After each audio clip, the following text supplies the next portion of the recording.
Good morning, dear students. How are you? We hope all of you are fit and fine. So, beta, we are going to start our new lecture. Today, we are going to start a new topic, that is radius of gyration. ये बेटा movement of inertia का ही एक topic है, movement of inertia. हम इसके ऊपर बहुत सारे लेक्चर पहले से अपलोड करते आ रहे हैं कॉन्टिन्यूसली। तो बेटा मूवमेंट ऑफ इनर्शिया हमने पढ़ा हुआ है।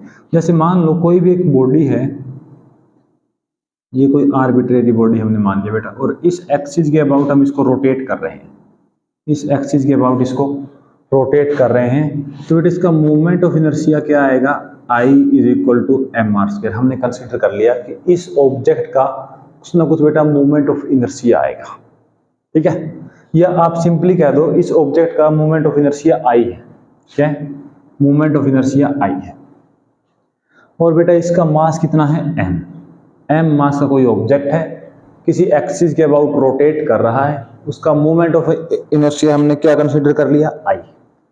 अब अगर बेटा इस कंप्लीट, ये हमारे पास एक रिजिड बॉडी है, मतलब एक बॉडी है रोटेट करे। अगर बेटा इस बॉडी को एक मैं पॉइंट मास मान लेता हूं, क्या मान लिया मैंने, एक्सिस ऑफ रोटेशन, और ये बेटा एक पॉइंट मास मान लिया मैंने m।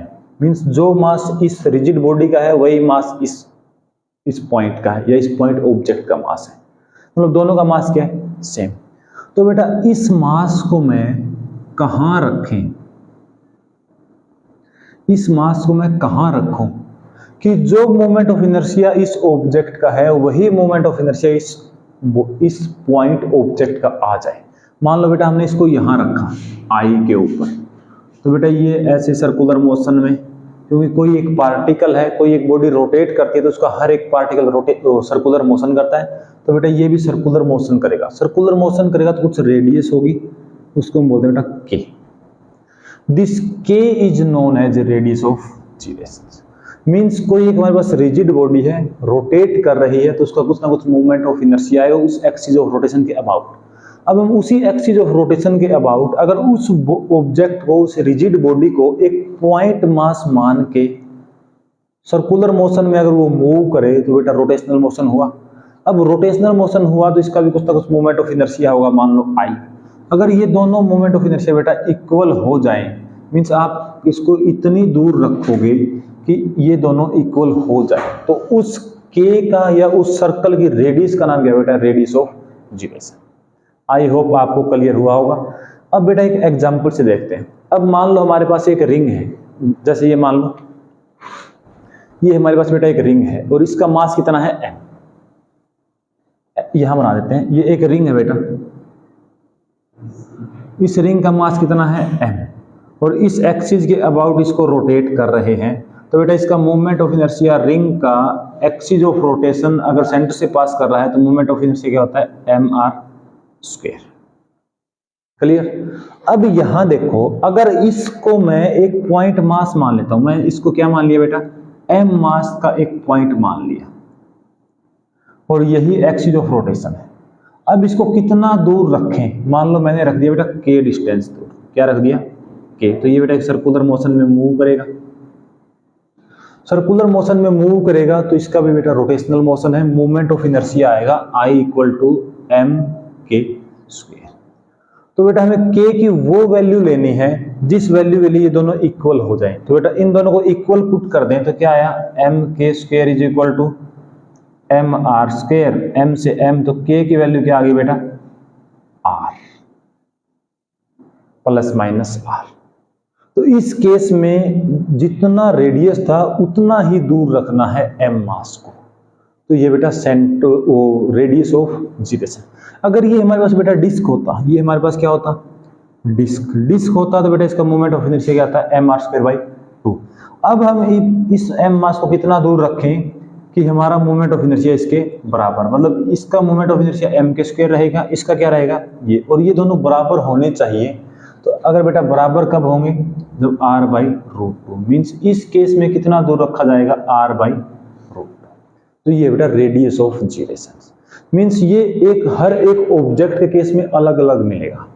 जैसे हमारे पास हमने लिया सिंपल रिंग, तो हमारे पास क्या आया, इक्वल टू r। जब हमने लिया एक डिस्क तो क्या है बेटा, r बाई। आप इस रेडियस ऑफ जीरेशन को एक और तरीके से निकाल सकते हो।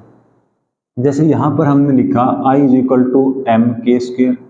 अगर बेटा मैं के स्क्वेयर करूँ तो I बाई एम, और के क्या आएगा under root I by M. इस फॉर्मूले से भी बेटा हम रेडियस ऑफ जीरेशन को निकाल सकते हैं। अब देखो जो हमने मोमेंट ऑफ इनर्शियाज पढ़े हैं बहुत सारे ऑब्जेक्ट के हमने मोमेंट ऑफ इनर्शिया देखे। जैसे हमारे पास रिंग का था बेटा, रिंग का मोमेंट ऑफ इनर्शिया क्या था एम आर स्क्वेयर। डिस्क का हमारे पास क्या था हाफ एम आर स्क्वेयर। उसके बाद हमारे पास सॉलिड स्फीयर का क्या था बेटा 2/5 एम आर स्क्वेयर।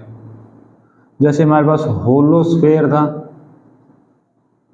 उसका क्या था 2/3 एम आर स्क्वेयर। और बेटा और क्या था हमारे पास, जैसे सॉलिड कोन है उसका क्या था 3/10 एम आर स्क्वेयर। मीन्स ये हमें पता है। तो बेटा इन सब का रेडियस ऑफ जीरेशन कैसे निकाले, देखो अगर मैं I बाई एम कर दूं तो बेटा ये m इस साइड आ गया तो क्या रह गया आर स्क्वेयर। उसका अंडर रूट करें तो बेटा k की वैल्यू क्या आ गई r। इस केस में बेटा k की वैल्यू क्या आएगी r बाई रूट 2। इस केस में क्या आएगा बेटा 2r बाई ये। मीन्स हम हर केस में अगर हम एक ट्रिक से ध्यान रखें तो जो हमारे पास आगे कांस्टेंट टर्म थी मल्टीप्लाई में r, वही हमारे पास क्या आ रहा है रेडियस ऑफ जीरेशन।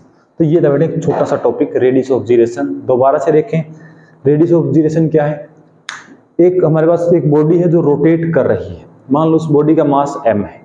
अब उस m मास का अगर मैं एक ऑब्जेक्ट यहाँ रख दूं तो उस ऑब्जेक्ट को बेटा कितना दूर रखें कि जो मोमेंट ऑफ इनर्शिया इस ऑब्जेक्ट का आए वही मोमेंट ऑफ इनर्शिया पहले वाले का उसके सेम आ जाए।